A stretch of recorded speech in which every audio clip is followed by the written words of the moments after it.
നമസ്കാരം, ഏവർക്കും rank file എന്ന ഈ യൂട്യൂബ് ചാനലിലേക്ക് സ്വാഗതം. നിങ്ങൾ ആദ്യമായിട്ടാണ് ഈ ചാനൽ കാണുന്നതെങ്കിൽ ചാനൽ സബ്സ്ക്രൈബ് ചെയ്യുക, ബെൽ ബട്ടൺ ഇനേബിൾ ചെയ്യുക. വീഡിയോ ഇഷ്ടമാവുകയാണെങ്കിൽ ലൈക്ക് ചെയ്യുക, കമൻറ്റ് ചെയ്യുക, ഷെയർ ചെയ്യുക. ഇന്നത്തെ ടോപ്പിക് കറണ്ട് അഫയേഴ്സ് 2025 ജനുവരി MCQ പാർട്ട് 1 മോക്ക് ടെസ്റ്റ്. ഒന്നാമത്തെ ചോദ്യം. കേന്ദ്ര ആഭ്യന്തര മന്ത്രാലയത്തിൻ്റെ വാർഷിക റിപ്പോർട്ട് 2023-24 അനുസരിച്ച് ഇന്ത്യയിൽ നിന്ന് ഏറ്റവും കൂടുതൽ നാടുകടത്തിയത് ഏത് രാജ്യത്തെ പൗരന്മാരെയാണ്?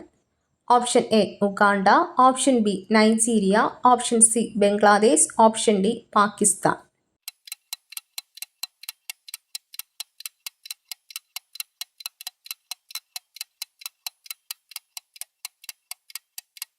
ഉത്തരം ഓപ്ഷൻ ബി നൈജീരിയ.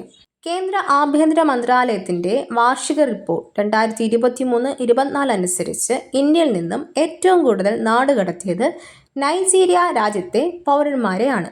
2023-24 കാലയളവിൽ 2331 വിദേശികളെ നാടുകടത്തിയിട്ടുണ്ട്. അതിൽ 1470 പേർ നൈജീരിയയിൽ നിന്നും, 411 പേർ ബംഗ്ലാദേശിൽ നിന്നും, 78 പേർ ഉഗാണ്ടയിൽ നിന്നുമാണ്. രണ്ടാമത്തെ ചോദ്യം. ISROയുടെ PSLV-C-60 സ്പാഡെക്സ് ദൗത്യത്തിൻ്റെ POEM-4 മൊഡ്യൂൾ ഏത് തീയതിയിലാണ് വിക്ഷേപിച്ചത്? Option A 2024 December 29, option B 2024 December 31, option C 2024 December 30, option D 2024 December 28.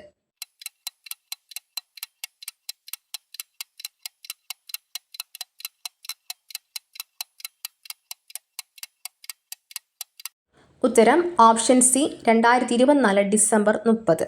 ISROയുടെ PSLV-C-60 SpaDeX ദൗത്യത്തിൻ്റെ POEM-4 മൊഡ്യൂൾ 2024 ഡിസംബർ 30 വിക്ഷേപിച്ചത്. താഴ്ന്ന ഭൂമിയുടെ ഭ്രമണപഥത്തിൽ XDX-01 ചേസർ, XDX-02 ടാർഗറ്റ് എന്നീ രണ്ട് ചെറിയ ബഹിരാകാശ വാഹനങ്ങൾക്കായി ഡോക്കിംഗ് സാങ്കേതിക വിദ്യ വികസിപ്പിക്കുക എന്നതാണ് സ്പാഡെക്സിൻ്റെ പ്രാഥമിക ലക്ഷ്യം. ദ്വിതീയ ലക്ഷ്യങ്ങളിൽ വൈദ്യുത ശക്തി കൈമാറ്റം പരീക്ഷിക്കലും ബഹിരാകാശ വാഹന നിയന്ത്രണം പ്രദർശിപ്പിക്കലും ഉൾപ്പെടുന്നു. മൂന്നാമത്തെ ചോദ്യം. സന്തോഷ് ട്രോഫി ദേശീയ ഫുട്ബോൾ ചാമ്പ്യൻഷിപ്പ് 2024 78ാം പതിപ്പിൽ പശ്ചിമ ബംഗാൾ ഏത് ടീമിന് എതിരെയാണ് വിജയിച്ചത്? Option A Keralam, option B Punjab, option C Goa, option D Haryana.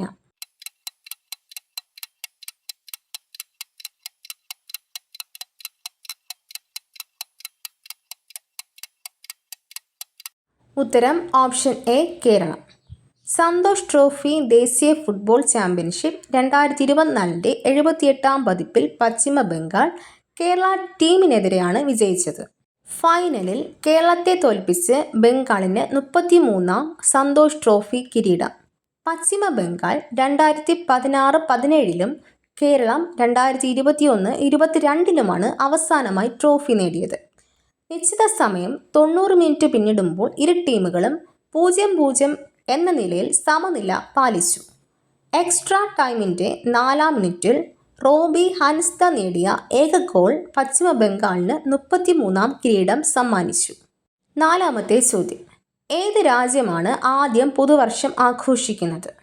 Option A Howland ദ്വീപ്, ഓപ്ഷൻ ബി ബേക്കർ ദ്വീപ്, option C Lakshadweep, option D Kiribati ദ്വീപ്.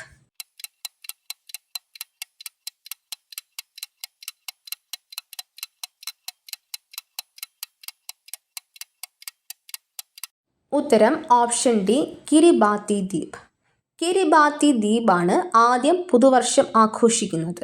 സെൻട്രൽ പസഫിക്കിൽ സ്ഥിതി ചെയ്യുന്ന കിരിബാത്തി ദ്വീപ് അന്തർദേശീയ തീയതിരേഖയിലെ അതുല്യമായ സ്ഥാനം കാരണം പുതുവർഷത്തെ സ്വാഗതം ചെയ്യുന്ന ആദ്യത്തെ രാജ്യമാണ്. ഇതിന് വിപരീതമായി US-ലെ ജനവാസമില്ലാത്ത പ്രദേശങ്ങളായ ബേക്കർ ദ്വീപും ഹൗലാൻഡ് ദ്വീപും അവസാനത്തേതാണ്. അഞ്ചാമത്തെ ചോദ്യം. സുഗതകുമാരിയുടെ നവതി ആഘോഷങ്ങളുടെ സമാപനം നടക്കുന്നത് എവിടെയാണ്? Option A Varkala, option B Aranmula, option C Mattancherry, option D Kochi.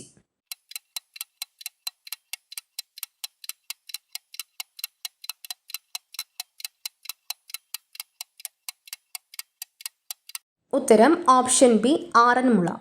സുഗതകുമാരിയുടെ നവതി ആഘോഷങ്ങളുടെ സമാപനം നടക്കുന്നത് ആറന്മുളയിലാണ്. ആറാമത്തെ ചോദ്യം. ഡിസ്നി ലാൻഡ് മാതൃകയിൽ വിനോദസഞ്ചാര പദ്ധതി നടപ്പിലാക്കാൻ ഒരുങ്ങുന്ന കേരളത്തിലെ വിനോദസഞ്ചാര കേന്ദ്രം ഏതാണ്? Option A Athirappilly, option B Varkala, option C Kochi, option D Kovalam.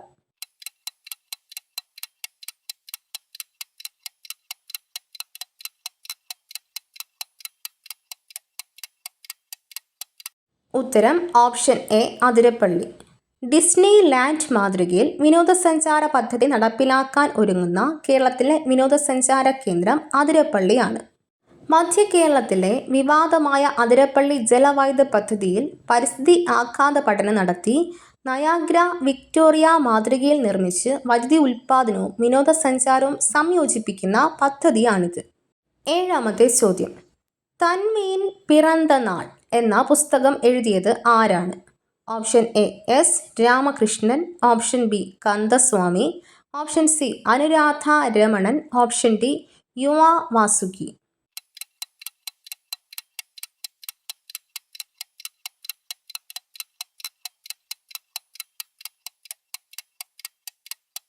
ഉത്തരം ഓപ്ഷൻ ഡി യുമ വാസുകി. തൻവീൻ പിറந்த നാൾ എന്ന പുസ്തകം എഴുതിയത് യുമ വാസുകിയാണ്.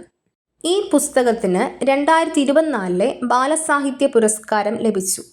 തൻവീൻ പിറந்த നാൾ തൻവിയുടെ ജന്മദിനം ബുക്ക് ഫോർ ചിൽഡ്രൻ എന്ന തമിഴ് കഥാസമാഹാരത്തിൻ്റെ ഭാഗമാണ്.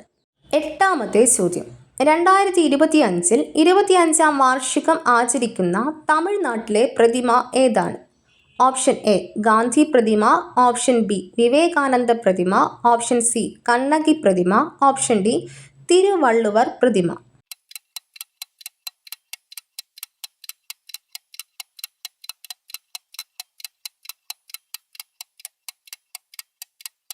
ഉത്തരം ഓപ്ഷൻ ഡി തിരുവള്ളുവർ പ്രതിമ.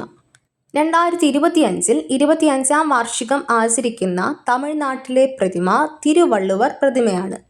നിലവിൽ ഇന്ത്യയിലെ ഏറ്റവും ഉയരം കൂടിയ 25ാമത്തെ പ്രതിമയാണിത്. രജത ജൂബിലി ആഘോഷവേളയിൽ തമിഴ്നാട് സർക്കാർ പ്രതിമയെ ജ്ഞാനത്തിൻ്റെ പ്രതിമയായി പ്രഖ്യാപിച്ചു. ഒൻപതാമത്തെ ചോദ്യം. 2025 പ്രഥമ വേവ്സ് ഉച്ചകോടിക്ക് വേദിയാകുന്ന നഗരമേത്? Option A Lahore, option B New Delhi, option C Mumbai, option D Calcutta.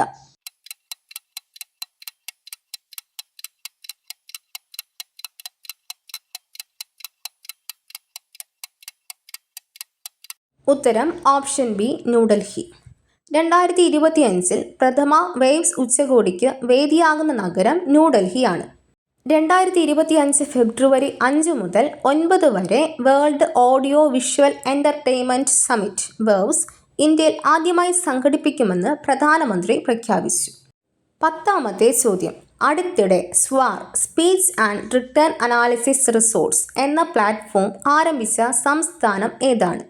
Option A Gujarat, option B Punjab, option C Madhya Pradesh, option D Maharashtra.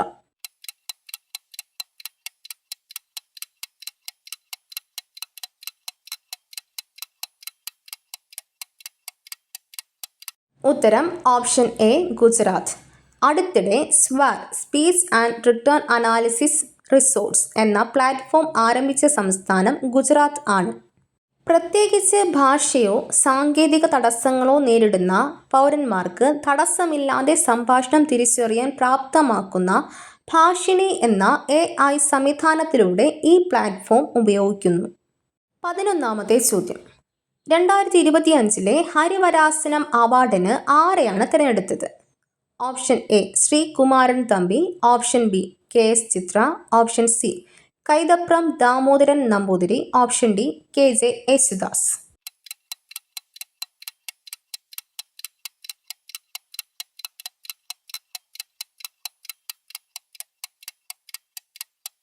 ഉത്തരം ഓപ്ഷൻ സി കൈതപ്രം ദാമോദരൻ നമ്പൂതിരി. 2025 ഹരിവരാസനം അവാർഡിന് കൈതപ്രം ദാമോദരൻ നമ്പൂതിരി അർഹനായി.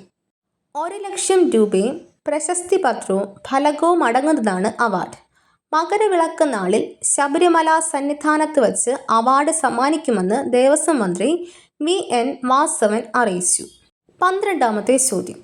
2024 വനിതാ ലോക ബ്ലിറ്റ്സ് ചെസ് ചാമ്പ്യൻഷിപ്പിൽ WGM 6 വൈശാലി നേടിയ മെഡൽ ഏതാണ്? ഓപ്ഷൻ എ സ്വർണം, ഓപ്ഷൻ ബി വെള്ളി, ഓപ്ഷൻ സി വെങ്കലം, ഓപ്ഷൻ ഡി ഇവയൊന്നുമല്ല.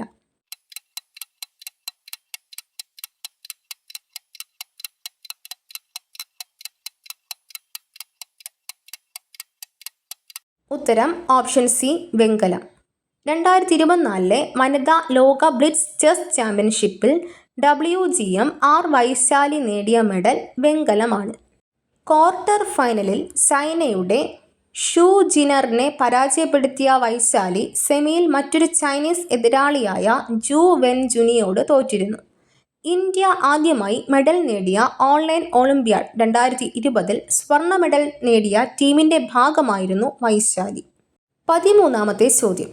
ഏത് മന്ത്രാലയമാണ് 2025 പരിഷ്കാരങ്ങളുടെ വർഷമായി പ്രഖ്യാപിച്ചത്?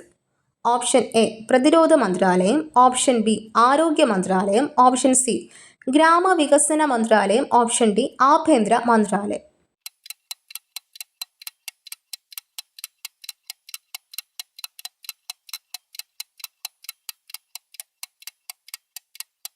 ഉത്തരം ഓപ്ഷൻ എ പ്രതിരോധ മന്ത്രാലയം. പ്രതിരോധ മന്ത്രാലയമാണ് 2025 പരിഷ്കാരങ്ങളുടെ വർഷമായി പ്രഖ്യാപിച്ചത്. ഇതിന് പ്രകാരം 2025 സൈബർ, സ്പേസ് തുടങ്ങിയ പുതിയ ഡൊമിനുകളിലും artificial intelligence, machine learning, hypersonic robotics തുടങ്ങി വളർന്നുവരുന്ന സാങ്കേതിക വിദ്യകളിലും ശ്രദ്ധ കേന്ദ്രീകരിക്കുമെന്ന് പ്രതിരോധ മന്ത്രാലയം അറിയിച്ചു. 14ാമത്തെ ചോദ്യം. Jammu Kashmir and Ladakh through the ages എന്ന പേരിൽ ഒരു പുസ്തകം 2024 ജനുവരി 2 ന്യൂഡൽഹിയിൽ ആരാണ് പ്രകാശനം ചെയ്തത്? ഓപ്ഷൻ എ ഇന്ത്യൻ രാഷ്ട്രപതി ദ്രൗപദി മുർമു, ഓപ്ഷൻ ബി കേന്ദ്ര ആഭ്യന്തര സഹകരണ മന്ത്രി അമിത് ഷാ, ഓപ്ഷൻ സി കേന്ദ്ര പ്രതിരോധ മന്ത്രി രാജ്നാഥ് സിംഗ്, ഓപ്ഷൻ ഡി കേന്ദ്ര റോഡ് ഗതാഗത ഹൈവേ മന്ത്രി Nitin Gadkari.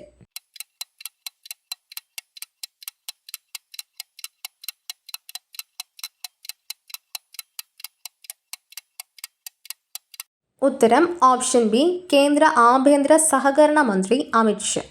Jammu Kashmir and Ladakh through the ages എന്ന പേരിൽ ഒരു പുസ്തകം 2024 ജനുവരി 2 ന്യൂഡൽഹിയിൽ കേന്ദ്ര ആഭ്യന്തര സഹകരണ മന്ത്രി അമിത് ഷാ പ്രകാശനം ചെയ്തു. പ്രസിദ്ധീകരിച്ചത് നാഷണൽ ബുക്ക് ട്രസ്റ്റ്. ഈ പുസ്തകം കാശ്മീർ മുതൽ കന്യാകുമാരി വരെയുള്ള ഇന്ത്യയുടെ ഭൗമ സാംസ്കാരിക ഐക്യം രേഖപ്പെടുത്തുന്നു. 8000 വർഷങ്ങളിലേറെയായി ഇന്ത്യയുടെ ചരിത്രത്തിൽ കാശ്മീരിൻ്റെ അവിഭാജ്യ പങ്ക് ഈ പുസ്തകം എടുത്തു കാണിക്കുന്നു. 15ാമത്തെ ചോദ്യം. 2025 ജനുവരി 1 ഇന്ത്യൻ എയർഫോഴ്സസ് വെസ്റ്റേൺ എയർ കമാൻഡിൻ്റെ മേധാവിയായി ചുമതലയേറ്റത് ആരാണ്?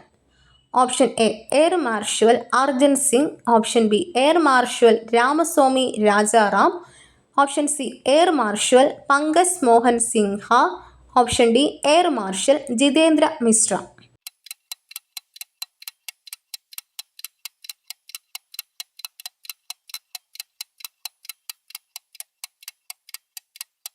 ഉത്തരം ഓപ്ഷൻ ഡി ജിതേന്ദ്ര മിശ്ര. 2025 ജനുവരി 1 ഇന്ത്യൻ എയർഫോഴ്സസ് വെസ്റ്റേൺ എയർ കമാൻഡിൻ്റെ മേധാവിയായി ജിതേന്ദ്ര മിശ്ര ചുമതലയേറ്റു. 1986 ഡിസംബർ 6 യുദ്ധവിമാന പൈലറ്റായി കമ്മീഷൻ ചെയ്ത എയർ മാർഷൽ മിശ്ര 3000-ലധികം ഫ്ലൈയിങ് അവേഴ്സ് ശേഖരിച്ചു.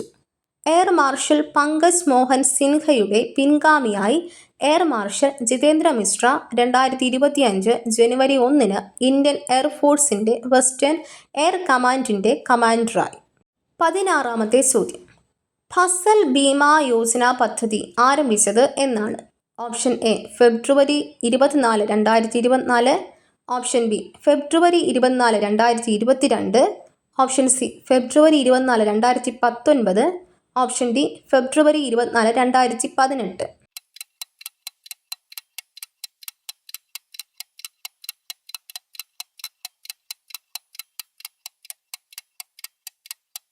ഉത്തരം ഓപ്ഷൻ സി ഫെബ്രുവരി 24, 2019. ഫസൽ ഭീമ യോജന പദ്ധതി ആരംഭിച്ചത് ഫെബ്രുവരി 24, 2019. പദ്ധതിയുടെ പേര് പ്രധാൻമന്ത്രി കിസാൻ സമ്മാൻ നിധി (PM കിസാൻ). ലക്ഷ്യം പ്രകൃതി ദുരന്തങ്ങൾക്കെതിരെ കർഷകർക്ക് റിസ്ക് കവറേജ് നൽകുക. പ്രതിവർഷം 6000 രൂപ ലഭിക്കും. ഡയറക്റ്റ് ബെനിഫിറ്റ് ട്രാൻസ്ഫർ മോഡ് മുഖേന 3 തുല്യ 4 മാസ ഗഡുക്കളായി തുക ട്രാൻസ്ഫർ ചെയ്യുന്നു. ആകെ 2.81 ലക്ഷം കോടി രൂപ കൈമാറ്റം ചെയ്തിട്ടുണ്ട്. രാജ്യത്തുടനീളമുള്ള 11 കോടിയിലധികം കർഷകർ ഇതിൻ്റെ ഗുണഭോക്താക്കൾ ആയിട്ടുണ്ട്. പദ്ധതിയുടെ നീട്ടിയ കാലാവധി 2025-26 വരെയാണ്. 17ാമത്തെ ചോദ്യം. CRPFൻ്റെ പുതിയ ഡയറക്ടർ ജനറൽ ആരാണ്? Option A Anish Dayal Singh, option B Vitul Kumar, option C Pratap Singh, option D BG ഖണ്ഡേക്കർ.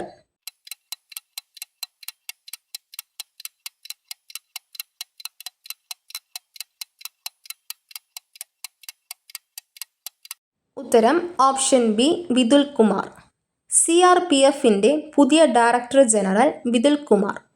UP കേഡറിൽ നിന്നുള്ള 1993 ബാച്ച് IPS ഉദ്യോഗസ്ഥൻ. 2024 ഡിസംബർ 31 അനീഷ് ദയാൽ സിംഗ് വിരമിച്ചതിന് ശേഷം CRPFൻ്റെ ഒഫീഷ്യൽ DGയായി നിയമിതനായി. 2009 ഡെപ്യൂട്ടി ഇൻസ്പെക്ടർ ജനറലായും 2012 ഇൻസ്പെക്ടർ ജനറലായും 2018 അഡീഷണൽ ഡയറക്ടർ ജനറലായും സ്ഥാനക്കയറ്റം ലഭിച്ചു. 2024 സെപ്റ്റംബറിൽ ഒഫീഷ്യൽ ഡയറക്ടർ ജനറലായി നിയമിതനായി. 18ാമത്തെ ചോദ്യം. 2024 ഡിസംബറിൽ റവന്യൂ സെക്രട്ടറിയായി നിയമിതനായത് ആര്?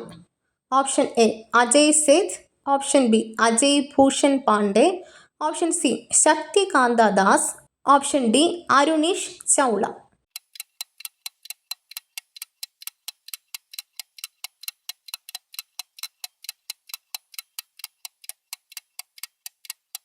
ഉത്തരം ഓപ്ഷൻ ഡി അരുണീഷ് ചൗള. 2024 ഡിസംബറിൽ റവന്യൂ സെക്രട്ടറിയായി നിയമിതനായത് അരുണീഷ് ചൗള. ബീഹാറിൽ നിന്നുള്ള 1992 ബാച്ച് IAS ഉദ്യോഗസ്ഥൻ, മുൻ റവന്യൂ സെക്രട്ടറി അജയ് സേത്ത്. 19ാമത്തെ ചോദ്യം. അടുത്തിടെ സ്ഫോടനം സംഭവിച്ച ഹവായിയിലെ അഗ്നിപർവ്വതം ഏതാണ്? Option A Kilauea, option B വിൻജൻ, ഓപ്ഷൻ സി താഷ്കു, ഓപ്ഷൻ ഡി മരാപ്പി.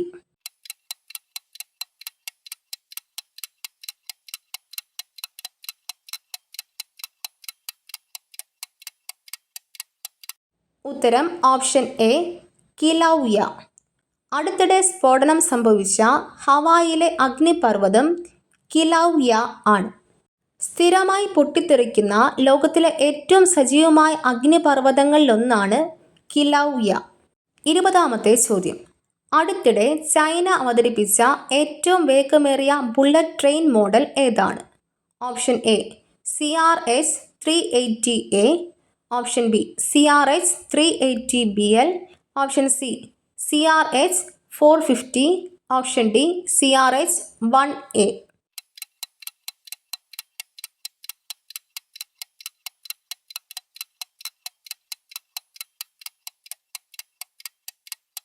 ഉത്തരം ഓപ്ഷൻ സി CRH 450.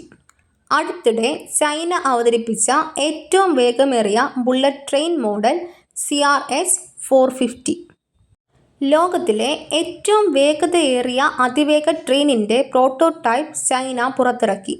ഡിസംബർ 29 ബീജിങ്ങിൽ അനാച്ഛാദനം ചെയ്ത CRH 450 മണിക്കൂറിൽ 450 കിലോമീറ്റർ വേഗതയിലും പ്രവർത്തന വേഗത മണിക്കൂറിൽ 400 കിലോമീറ്ററിലും എത്തിയതായി ചൈനയുടെ ഗതാഗത മന്ത്രാലയം അറിയിച്ചു. 21ാമത്തെ ചോദ്യം. കേരളത്തിൻ്റെ 23ാമത് ഗവർണർ ആയി സത്യപ്രതിജ്ഞ ചെയ്തത് ആര്? Option A Arif Mohammad Khan, option B Rajendra Vishwanath Arlekar, option C Nikhil Kumar, option D justice P Sadashiva.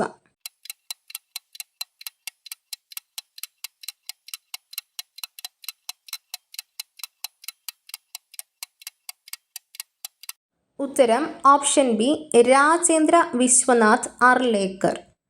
കേരളത്തിൻ്റെ 23ാമത് ഗവർണർ ആയി സത്യപ്രതിജ്ഞ ചെയ്തത് രാജേന്ദ്ര വിശ്വനാഥ് ആർലേക്കർ. കേരള ഹൈക്കോടതി ചീഫ് ജസ്റ്റിസ് നിതിൻ ജംദാർ സത്യവാചകം ചൊല്ലിക്കൊടുത്തു. ആരിഫ് മുഹമ്മദ് ഖാന്റെ പിൻഗാമിയായി രാജേന്ദ്ര വിശ്വനാഥ് ആർലേക്കർ അധികാരമേറ്റു. ആരിഫ് മുഹമ്മദ് ഖാൻ ബീഹാർ ഗവർണറായി ചുമതലയേൽക്കും. 22ാമത്തെ ചോദ്യം. Manu Bhaker, Harmanpreet Singh, D Gukesh, para athlete Praveen Kumar എന്നിവർ 2024 ഏത് ദേശീയ കായിക അവാർഡിനാണ് അർഹരായത്? Option A Arjuna award, option B Dronacharya award, option C Dhyan Chand award, option D major Dhyan Chand Khel Ratna award.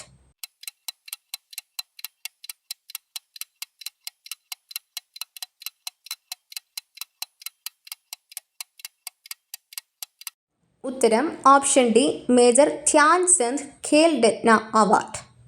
Manu Bhaker, Harmanpreet Singh, D Gukesh, para athlete Praveen Kumar എന്നിവർ 2024 മേജർ ധ്യാൻചന്ദ് ഖേൽ രത്ന അവാർഡ് സ്വന്തമാക്കി. ഇന്ത്യയുടെ പരമോന്നത കായിക ബഹുമതിയാണ് major Dhyan Chand Khel Ratna award. Indian കായിക രംഗത്ത് ഇവർ നൽകിയ മികച്ച സംഭാവനകളെ ആദരിച്ചാണ് അവാർഡ്. ഒരു ഒളിമ്പിക് പതിപ്പിൽ 2 മെഡലുകൾ നേടുന്ന സ്വതന്ത്ര ഇന്ത്യയുടെ ആദ്യ അത്ലറ്റായി മനു ഭാക്കർ ചരിത്രം സൃഷ്ടിച്ചു. ഹർമൻപ്രീത് സിംഗ് ക്യാപ്റ്റനായ ഇന്ത്യൻ ഹോക്കി ടീം ആഗോളവേദിയിൽ തുടർച്ചയായ 2ാം വെങ്കല മെഡൽ നേടി. 18-കാരനായ ഡി ഗുകേഷ് ലോക ചെസ് ചാമ്പ്യന്മാരിൽ ഏറ്റവും പ്രായം കുറഞ്ഞ താരമായി. Para high jumper Praveen Kumar Paris Paralympics T64 കിരീടം നേടി. 23ാമത്തെ ചോദ്യം. UN framework convention on climate ചേഞ്ചിലേക്ക് ഇന്ത്യയുടെ 4ാമത് ബിനാലെൽ അപ്ഡേറ്റ് റിപ്പോർട്ട് ഏത് തീയതിയിലാണ് സമർപ്പിച്ചത്? Option A 2024 December 30, option B 2024 December 31, option C 2024 December 29, option D 2024 December 28.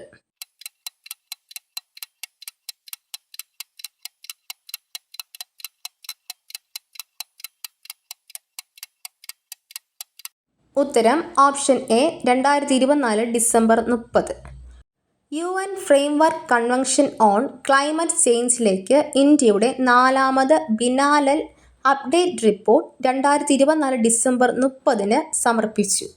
December 30 ഈ report United Nations framework convention on climate change UNFCCCക്ക് സമർപ്പിച്ചത്. ഈ റിപ്പോർട്ടിൽ 2020 ദേശീയ ഹരിതഗൃഹ വാതക ഇൻവെന്ററി അടങ്ങിയിരിക്കുന്നു. കാലാവസ്ഥാ പ്രതിബന്ധങ്ങൾ നിറവേറ്റാനുള്ള പാതയിലാണ് ഇന്ത്യയെന്ന് ഈ റിപ്പോർട്ട് പറയുന്നു. 24ാമത്തെ ചോദ്യം. 2025 ജനുവരി 1 മുതൽ പ്രാബല്യത്തിൽ വരുന്ന പൊതുസ്ഥലങ്ങൾ മുഖം മറയ്ക്കുന്നതിന് നിരോധനം ഏർപ്പെടുത്തിയ രാജ്യമേത്? Option A Pakistan, option B Switzerland, option C Afghanistan, option D ഉത്തര Korea.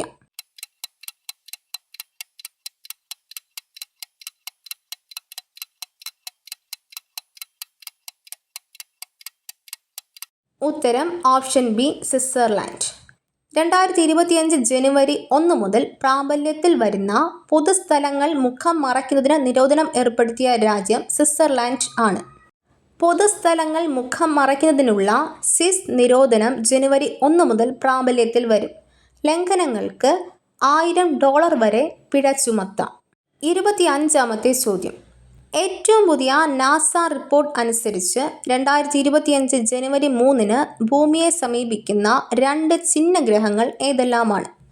Option A 2024 YF8, 2024 YR1, option B 2024 YF9, 2024 YR5, option C 2024 YF6, 2024 YR8, option D 2024 YF7, 2024 YR9.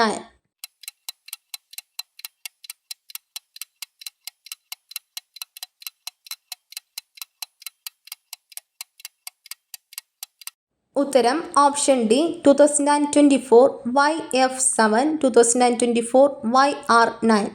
ഏറ്റവും പുതിയ നാസ റിപ്പോർട്ട് അനുസരിച്ച് 2025 ജനുവരി 3 ഭൂമിയെ സമീപിക്കുന്ന 2 ചിഹ്നഗ്രഹങ്ങൾ 2024 YF7 2024 YR9 ആണ്. 2024 YF7 2024 YR9 എന്നീ 2 ചിഹ്നഗ്രഹങ്ങൾ 2025 ജനുവരി 3 ഭൂമിയെ സമീപിക്കുമെന്ന് US ബഹിരാകാശ ഏജൻസി നാസ മുന്നറിയിപ്പ് നൽകി. മണിക്കൂറിൽ 30,367 മൈൽ വേഗതയിൽ അത് ഭൂമിയിൽ നിന്ന് 20,80,000 മൈൽ അകലെ നിന്ന് സഞ്ചരിക്കും. ഇതോടുകൂടി ഇന്നത്തെ ക്ലാസ് അവസാനിക്കുന്നു. മറ്റൊരു ടോപ്പിക്കുമായി വീണ്ടും കാണാം.